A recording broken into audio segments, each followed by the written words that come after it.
I feel very strongly about making sure that we are maximizing our public land for the greatest public good.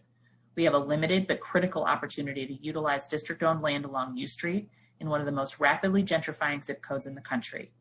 3 of these sites, Reeves, Engine 9, and HFA, are being redeveloped very soon.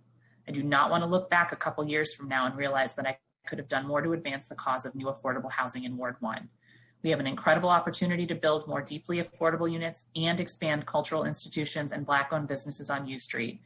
I believe we need to seize this opportunity without hesitation. This is one of the signature promises I made to my constituents as their council member, and I plan to act on it today. Thank you. I'm going to speak briefly against this amendment. The fire station at 17th and U has one 4-story building across the street. Everything else is lower in height. Again, this would be 10 or 11 stories. That's what high density is. If we really want to change the scale on U Street, and I don't know that I'm opposed to that, then let's do a planning study to transform U Street into another corridor where medium and high density buildings can be developed. I do want to say, though, as I've heard some of the debate in the conversation here, when we talk about a higher density building, it's not like a glass block is going to get dropped onto these sites. That when we talk about this, we're not actually even changing the zoning. That what we're actually talking about, again, is the comp plan, which allows the possibility. So we would expect that within a PUD, or we would expect that within a process, there is now the opportunity for increased density. That increased value also helps us subsidize and create affordable housing. But that in the same way that, at least for Ward 6, I've seen this play out, I assume I would see this in Ward 1, Councilmember Nadeau, that frequently the ways in which buildings are set back from the curb, the ways in which buildings are set back from where the 2- or 3-story row house is, with the density being on the interior of the building and spread out, that's what we would in reality eventually see. But in the comp plan, we're allowing the possibility. We're allowing that possibility for that site. Let me clarify one thing. I recently drove the route from 18th Street to 9th Street. The tallest building, there's only one, is Reeves Center, which is 10 stories. That's the only one. There are 3 8-story buildings, one next to the Reeves Center and 2 close to between 14th and 13th, the Ellington being one of those 2. There are no other 8-story buildings. There are 6-story buildings, 1 at 16th and U and 3 at 9th and Florida. And everything else is shorter. So what are we really talking about here? Yeah, it's a great question. So we're talking about an entire city block, essentially, that is publicly owned, which is one of the biggest opportunities we will have to build more affordable housing in the next 10, 15, 20 years. I'm not exaggerating, because we just, as Councilmember Silverman said, don't have that much large public land left. What we have is a block of land that is currently being used by the police and fire, and it's mostly a parking garage. We would get a mixed use building that includes a library or some other municipal use with affordable housing above it. The model that I have in mind is like the West End Library that we built with the fire station and the housing. It's incredibly beautiful and well utilized.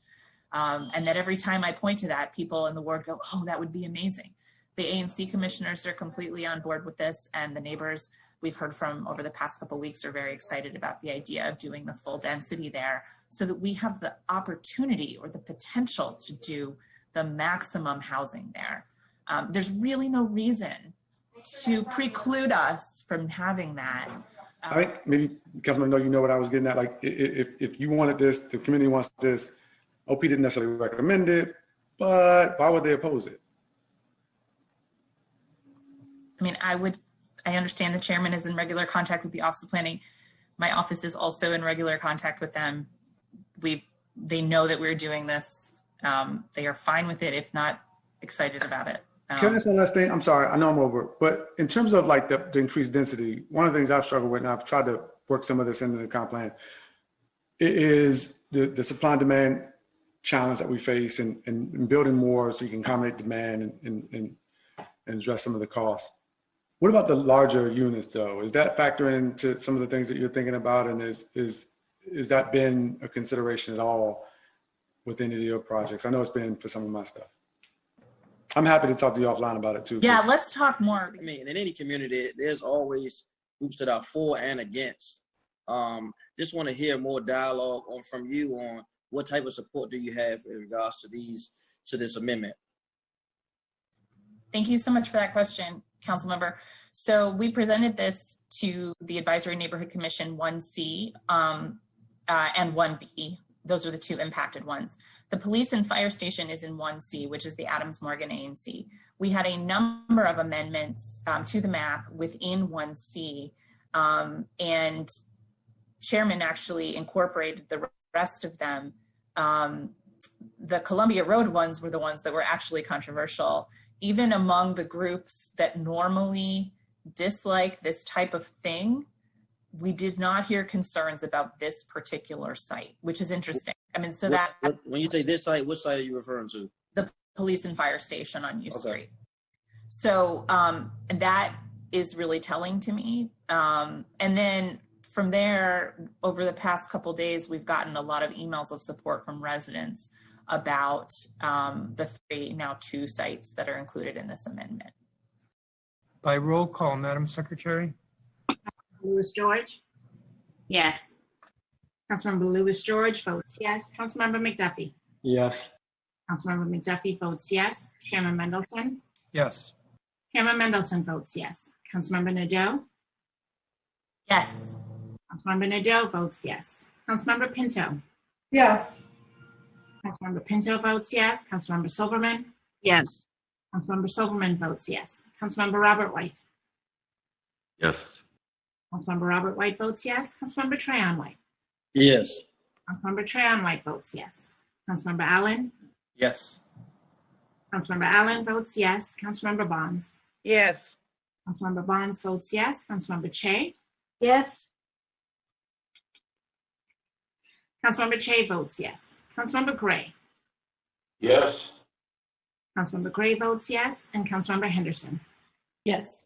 Councilmember Henderson votes yes. Mr. Chairman, there are 13 yeses. The measure is approved unanimously.